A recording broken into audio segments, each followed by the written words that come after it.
Bem-vindos a mais um Liberais à Margem. Eu sou o Mauro Santos. E eu sou a Lina Colacova.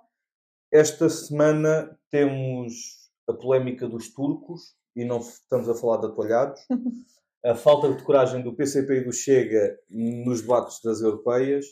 Uma Marta Temido desaparecida em combate. IRS e habitação. Vamos a isto. Bora! Então, Mauro, por onde é que queres começar esta semana? Eu queria começar pela polémica que encheu a bolha, porque acho que foi uma polémica para a bolha. Acho que isto não chegou às pessoas, isto não muda a vida de ninguém. Não. Mas olha que preencheu todo o espaço de comentário e notícias. Sim, e está-nos a preencher agora aqui também. Isso, estamos a falar dele. Basicamente é a polémica que liga a Guiar Branco às declarações do André Ventura, que diz que nós estamos a dizer que vamos construir um aeroporto em 15 anos e os turcos conseguiram construí-los em 5, não sendo o povo mais trabalhador. Não sendo conhecidos como o povo mais trabalhador. Pronto, desde logo isto inclui aqui uma imprecisão brutal por parte de André Ventura, porque a Turquia é o segundo país que mais produz construção civil no espaço europeu. Certo. As empresas turcas. Pronto, desde logo é mentira, mas isso também, de parte de André Ventura, já estamos habituados. Ninguém esperava a coerência. Eu não sei se considero aquilo uma declaração xenófoba. Acho que é só uma tontice dita de forma parva, como quem está numa mesa de café esquecendo que está na Assembleia da República. E acho que depois tentou-se usar esse momento para um ataque à figura do Presidente da Assembleia da República, que até tem estado a ter um início de mandato bastante elogiado, e o PS tentou aí surfar a onda, nomeadamente pelas declarações de Alexandre Leitão, ou a intervenção seguinte a Alexandre Leitão, essa sim, diria uma declaração totalmente assassina. Como é que vês o tema? Eu acho que, mais uma vez, nós conseguimos passar uma semana inteira a falar do Chega e não falar de substâncias e essências. Esse comentário é um comentário estilo Tasca, e do ponto de vista mesmo de acusação, eu acho que a expressão que o Ventura usou é bastante blindada. Ele não disse que eles são preguiçosos, que foi a extrapolação que fizeram. Disseram que não são conhecidos como o povo mais... Sim, é um Nós sabemos o que é que ele queria dizer, mas do ponto de vista da acusação é difícil, porque é fácil para ele depois defender-se disto. Contudo, eu acho que depois a parte do ataque ao Presidente da Assembleia da República é completamente escusado. Eu, como muitos outros, já se pronunciavam, gostaria que ele tivesse dito: por mim pode, mas eu não concordo, ou não me revejo, ou qualquer coisa desse género. Mas, para todos os efeitos, existe aqui a questão da liberdade da expressão, da irresponsabilidade dos Estados. Portanto, não há tema. E o Chega conseguiu, mais uma vez, sem tema, desenrolar um tema durante uma semana. E a questão do Guiar Branco é porque também vimos num mandato em que tivemos um Presidente da Assembleia da República que era quase parte ativa na discussão parlamentar. Precisamente. Ou seja, toda esta questão tem várias camadas. Tem a camada da expressão do Ventura, se é pejorativa, se é má ou não. Isso é uma camada. Depois a questão da avaliação do Presidente da Assembleia da República, e eu acho que até agora temos visto um trabalho exímio por parte do Guiar Branco. Depois existem as declarações que, entretanto, vieram ao de cima das ofensas que o Chega profere e que, honestamente, dificilmente poria em causa, das vezes que fui visitar a Assembleia da República, dificilmente poria em causa essas declarações, e depois também aquela parte da descolonização na altura da Joacim Catar Moreira. Portanto, há todo um conjunto de camadas. Há um conjunto de camadas de coisas erradas. O Chega promove um ambiente horrível na Assembleia da República, tem uma quantidade de pessoas que não são dignas de se sentar na Assembleia da República, ponto. E esta é a minha visão. Mas se lá estão e estão eleitas, têm os mesmos direitos que todos os outros deputados. E o princípio da imunidade parlamentar não se fez para um deputado poder sair à noite e beber uns copos e soprar o balão. Fez para um deputado poder, naquele espaço, dizer aquilo que quiser, por mais errado que seja. E a vantagem de termos tanta gente do Chega a poder dizer tanta coisa durante os próximos anos de mandato é a possibilidade de mostrar a mais portugueses a falência total de ideias e de forma de estar e de respeito democrático que aquelas pessoas que ali estão têm. Agora, eu ouvi alguns comentadores a personificar algumas pessoas como os ayatollahs da liberdade de expressão. Epá, se me querem catalogar dessa maneira, eu sou um ayatollah da liberdade de expressão. Cada um é livre de dizer as botadas que quiser, sabendo depois assumir as responsabilidades disso. E cabe ao Presidente da Assembleia da República permitir que cada deputado diga aquilo que quiser. E não tem que ser ele o censor do que é Exatamente. que cada um diz. Agora, os debates das europeias. Temos um PCP e um Chega descaracterizados? Eles estão atrás de uma cortina a tentar perceber o que é que defendem e o Tanger Correia temos a constante mudança de discurso ou quase uma participação tímida e aquele todo o cuidado de falar. E a possibilidade de abandonarem o grupo do ID no Parlamento Europeu, quer dizer... Eu acho que tudo aquilo é... Sim, eu acho que aquilo não foi bem, ou não foi feito o briefing, ou o próprio Tanger Correia não está confortável com tudo e não há aí um alinhamento total. Estamos a falar de um candidato que já falou de teorias da conspiração, das mais estapafúrdias possível, e depois também, logo a seguir, tanto vinha defender uma coisa como vinha se desmentindo. No final do dia, sim, fiquei sem perceber a que família política vão querer perceber. Nos temas importantes ouvimos sempre um Tanger Correia titubeante, se não, exatamente. Talvez, da mesma maneira como temos um PCP que, querendo sair do euro e da União Europeia, até porque parte daquele que é o seu manifesto a estas eleições europeias, assume a entrada na União Europeia como parte do movimento contra-revolucionário. Sim. Não sou eu que o digo, é o PCP. E que não consegue assumir em momento nenhum que quer sair do euro e que quer sair da União Europeia. Temos que estudar mecanismos que possibilitem a discussão da saída do euro. Vamos ser honestos. Se fosse o PCP a mandar, salvo seja, que ganhasse umas eleições em Portugal com 50%, 60%, 70% dos votos, provavelmente estaríamos efetivamente a discutir uma saída do euro.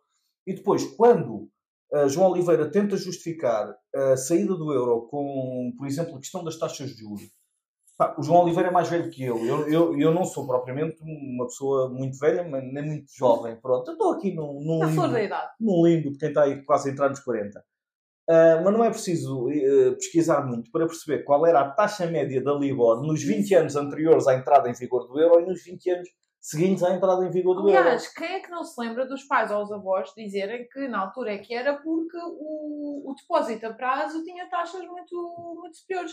E era porque, pasme-se. Porque as taxas de juros eram altíssimas. Ponto. E eu, por acaso, era um tema que não tínhamos aqui também, mas na sequência destas tontices do PCP, tenho também tocado nas tontices do Bloco de Esquerda relativamente ao sistema financeiro. Pensar que em momento algum é possível ter banqueiros centrais eleitos, no dia em que isso acontecer, acaba o sistema financeiro europeu ou mundial. Em todos os sítios em que isso aconteceu, foi uma desgraça. Não pode haver banqueiros centrais preocupados em ganhar eleições. São questões técnicas, são óbvias, são efetivas, são materiais, são números. Não é possível fazer política financeira a pensar em ganhar eleições.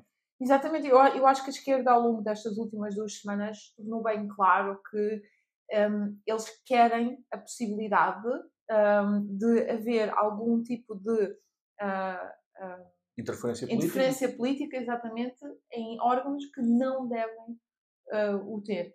O Presidente da Assembleia da República não deve ser censor, o Banco Central também tem essa questão de independência, portanto, toda a esquerda parece que quer poder governar tudo ao mesmo tempo e não se apercebem dos perigos que isso acarreta. Não, apercebem-se, mas gostam. Gostam quando é para o lado deles. Obviamente, apercebem-se, mas gostam. E a questão é esta, um banqueiro central tem que ser independente, quer dizer, o combate à inflação faz sempre com medidas que custam a toda a gente. Neste momento, se nós tivéssemos um Banco Central com necessidade de ser reeleito, pasme-se, num momento de crise inflacionária, nós podíamos estar a falar em emissão de moeda descontrolada ou em redução de taxas de juros que iriam promover ainda mais inflação, quando essa inflação é efetivamente o maior imposto pago pelos pobres. É que é tudo uma falta de noção. Sim. E há funções técnicas e há funções políticas. E eu que tenho atividade política, jamais em tempo algum quererei um político como governador do Banco Central Europeu. Isso acontece muito em ditaduras e nós ainda não vimos nenhuma funcionar. Deixo só um exemplo a quem quiser pesquisar, ver quais foram as decisões do Banco Central Turco no período imediatamente anterior às últimas eleições que renovaram o mandato de Erdogan. Sim. E ver os efeitos que elas tiveram. Exatamente. E só aqui para finalizar a questão da nossa dicotomia dos extremos, do Tanger Correia com o João Oliveira, eu acho que o João Oliveira, para todos os efeitos, consegue de uma forma mais envergonhada, mas defender e tem uma visão clara daquilo que ele defende. Toda esta conversa floreada da paz para a Ucrânia, claramente aqui a defender a posição também da Rússia, toda a conversa floreada de começar a preparar a saída, claramente ele defende a saída, e eu acho que esses debates foram bastante esclarecedores, ao contrário do Tanger Correia, que parece que não tem propriamente uma posição, ou então está numa luta de posições, em que tem que defender uma coisa, mas depois pensa outra, mas depois, entretanto, já viu mais um comentário qualquer sobre os maçons e então já tem que mudar de posição novamente. E depois disto, vamos falar de habitação. Celebrámos o Dia da Habitação há umas semanas atrás, mas acho que para além do dia temos pouco para celebrar, porque, ao que parece, vamos continuar aqui nesta espiral. Mudou muito pouco com este pacote do PSD. Quando a Iniciativa Liberal o apelidou de pouco corajoso e ambicioso, epá, é dizer o que é verdade. Basicamente, criou-se aqui 2 ou 3 isenções fiscais muito direcionadas. Tirou-se aquilo que era a sobretaxa de alojamento local totalmente, que não fazia sentido nenhum, e aí ainda bem se retirou, quer dizer, estava-se a penalizar com uma taxa extra, pessoas que tinham montado negócios com um enquadramento fiscal de uma maneira, é APS, por isso ainda bem se retirou. Mas depois, quer dizer, nós temos aqui 2 ou 3 questões relativamente a esta questão da visão e do programa de habitação do PSD. Primeiro, nós estamos a direcionar um conjunto de benefícios e isenções fiscais apenas para uma faixa da população, agudizando neste momento o problema da faixa seguinte. E eu explico isto porquê? Porque, como nós não estamos a conseguir resolver o problema da oferta, nem o problema do custo de construção, nós vamos ter mais pessoas que vão competir pela mesma oferta, sendo que umas delas partem com uma vantagem artificial, digamos assim. Exatamente. E isto, para quem tem 36 anos, vai ser um acrescer da dificuldade. Sabemos que a taxa de IVA a 6% ficará para as calendas. Exato.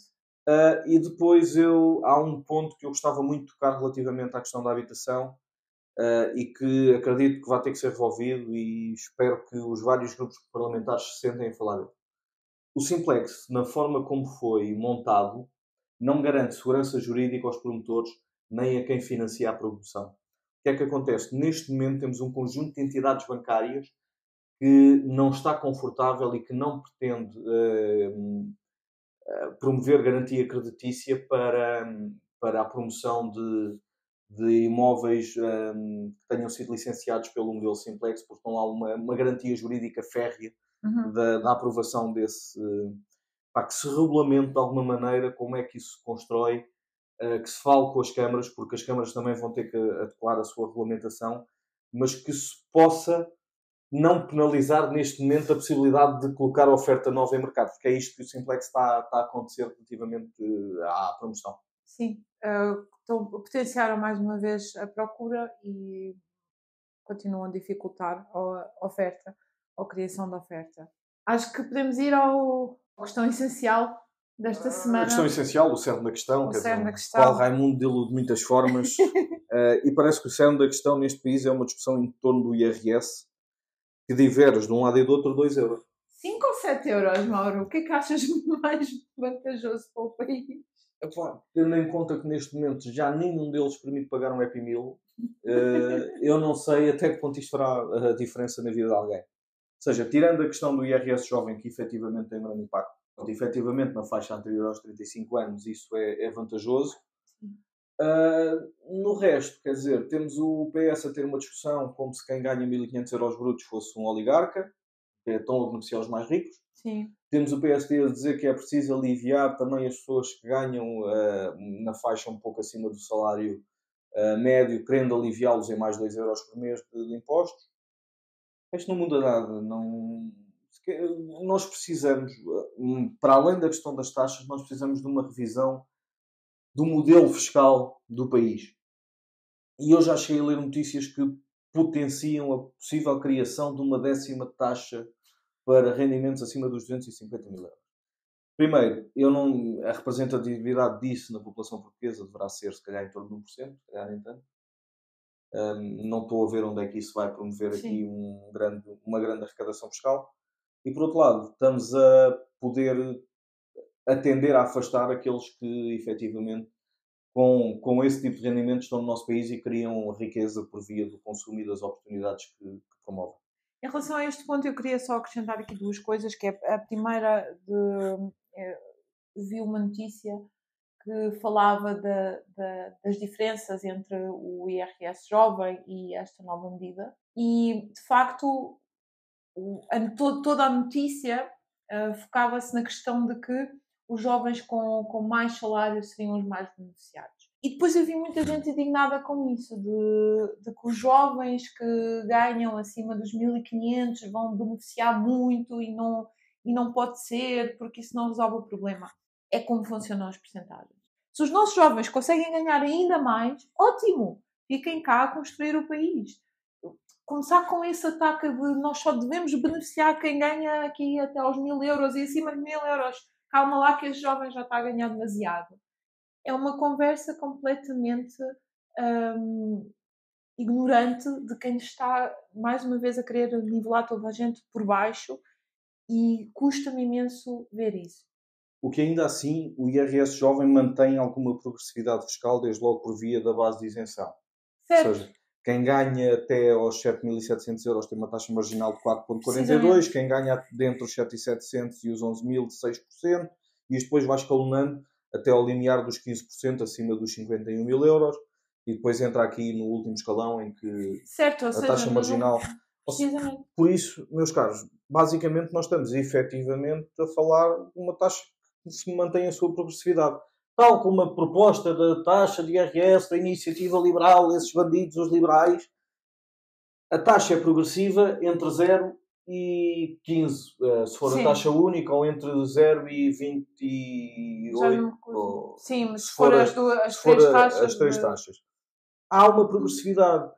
Em qualquer modelo fiscal em que se coloca uma base de isenção, a taxa vai ser progressiva. Exatamente. Não vai ser uma curva com degraus tão acentuados que penalize tanto quem consiga ganhar um bocadinho mais. Que é isso que nós neste momento fazemos, é que qualquer indivíduo que ganhe 1.500, 1.600, 1.800 euros brutos é saqueado fiscalmente.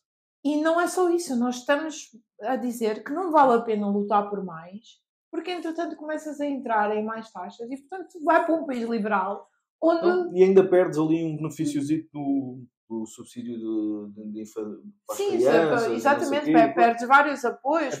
E dessa maneira acabas por ser quase preferível pedir ao patrão que não te aumente. Exatamente. E em relação aqui ao facto de quererem acrescentar mais uma taxa, eu acho que acabamos por dizer isso.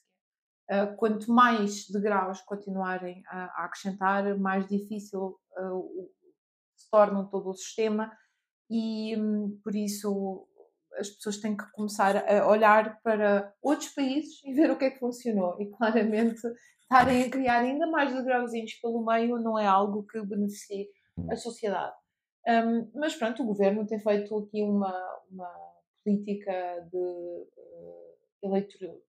Não é eleitoralista. A verdade é que o governo queria de alguma forma fazer uma descida que fosse mais transversal, apesar de ser curta e parca, vamos ser sinceros, mas era mais transversal. O PS veio aqui com o anátema dos ricos, ficámos a saber que o Chega também é socialista no meio deste processo. ficámos a saber, quer dizer, já toda a gente sabia. Na altura dos debates conseguimos. E depois, isto tudo numa amálgama leva-me a crer que não saímos da cepa torta. Veremos o que é que acontece depois das europeias, porque acho que há muita gente que está a pôr muitas cartas agora nas próximas eleições para definir o futuro do país também, Não creio. internamente. E falta-nos isto, é uma vergonha desta semana. Uma palavra, vergonha! Sabes da Marta Temido? Acho que ela está a temer alguma coisa e está escondida. Marta Temido tentou-se fugir da frente do Observador, tem estado nos debates, pronto, mas também ninguém lhe conhecia pensamento estruturado nenhum relativamente à Europa. E mesmo À Europa e fora da Europa. E fora da Europa, pronto. sim. Acho que ninguém lhe conhecia. Eu acho que nem sequer na questão da saúde ficámos a perceber, afinal, se os privados foram bons ou se ajudaram ou se desajudaram, porque ela também já deu várias versões. Mas pronto, isto é um dos problemas destas grandes máquinas partidárias como é o PS, em que quando se pretende afastar alguém sem alarido se lhes arranja um cargo muito atrativo. O PS precisa de mandar Marta Temido borda fora para poder ter possibilidade de ganhar a Câmara de Lisboa. E desta forma mandar para a Europa representar de forma cabal aquilo que é a visão do Partido Socialista. E ainda por cima é pena porque, de facto, os debates, eu considero que estes debates estão a ser ainda mais esclarecedores que os debates das legislativas que tivemos há pouco tempo. Nada tem a ver com o facto de não termos o Sebastião Bugalho a comentá-los. Mas, para mim, estão a ser uns debates muito positivos. E, se calhar, o receio era precisamente esse, a ser bastante esclarecedor. Por outro lado, o PS já sabe que cabe ter aquela porcentagem de votos, não tinha muito a temer. O PS sabe que elege ali entre 6 a 8, está descansadinho, ok. A Marta Temido provavelmente simplesmente disse que não estava muito confortável para estar a levar com debates e com esse tipo de pressão, e ser confrontada. Tinha mais que fazer, porque esta questão do debate é sempre amassadora, sobretudo para quem não... tu nunca vais conseguir não domina o assunto. espremer sumo de uma rocha, não é? Exatamente. E ela se calhar já considera que apareceu demasiadas vezes no Ricardo Araújo Pereira, no Isto é Gozar com quem trabalha, e não queria criar mais memes para o país. Provavelmente foi isso. Por hoje é tudo. Muito obrigada. Não se esqueçam de deixar comentários, de nos seguir no YouTube e no Spotify e no Instagram também. E até daqui a 2 semanas. Até daqui a 2 semanas.